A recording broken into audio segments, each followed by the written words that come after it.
Assalamualaikum warahmatullahi wabarakatuh. Alhamdulillah wa syukurillah la ni'matillah la haula wa la quwata illa billah. Jumpa kembali bersama kami materi kuliah penunjang ya. Filsafat pendidikan Islam. Hal ini kita akan membahas pemikiran Ibnu Sina tentang wujud ya.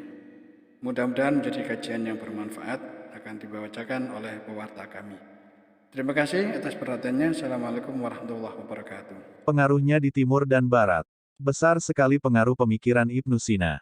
Di timur, sesungguhnya sistem Ibnu Sina telah mendominasi tradisi falsafah Muslim sampai zaman modern ketika ia disejajarkan dengan beberapa orang pemikir barat oleh mereka yang terdidik di universitas-universitas modern. Di madrasah-madrasah yang dikelola secara tradisional, Ibnu Sina masih dipelajari sebagai filosof Islam terbesar. Ini karena tak adanya filosof penggantinya dengan orisinalitas serta ketajaman yang setara dengannya yang menghasilkan sistem yang mengikuti jejaknya. Ibnu Rushd, nama filosof besar terakhir dalam tradisi falsafah Muslim abad pertengahan, tidak merumuskan pemikirannya secara sistematik, tetapi memilih untuk menulis ulasan-ulasan tentang karya-karya Aristoteles. Ulasan-ulasannya ini, karena keilmiahan dan ketajaman yang begitu hebat, dampaknya hebat sekali terhadap Barat abad pertengahan, yang menerima Aristoteles melalui dia dahulu, tetapi bukan hanya tak berpengaruh terhadap Timur yang Muslim, tetapi sebagian besar dari ulasan-ulasan itu bahkan tak ada lagi aslinya dalam bahasa Arab. Kelangkaan pengaruh bandingan itu, tentunya disebabkan terutama oleh pemusnahan karya-karyanya seusai Perang Salib, Najd. Selebihnya, aktivitas filosofis berikutnya terbatas pada penulisan uslan-ulasan filosofis tentang Ibnu Sina atau polemik-polemik terhadapnya.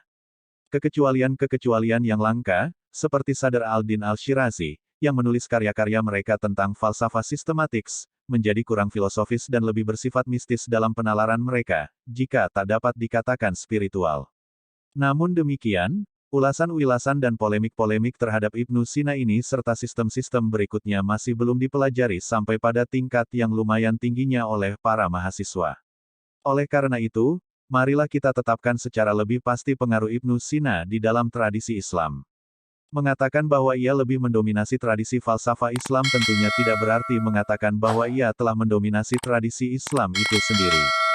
Tetapi sebaliknya, pengaruh Ibnu Sina yang sepadan dengan pengaruh falsafahnya di dalam Islam dengan tiba-tiba dan dengan tajam mengecil setelah polemik-polemik terhadap Al-Ghazali dan berikutnya terhadap Al-Razi dan kemudian menurun dan akhirnya lenyap.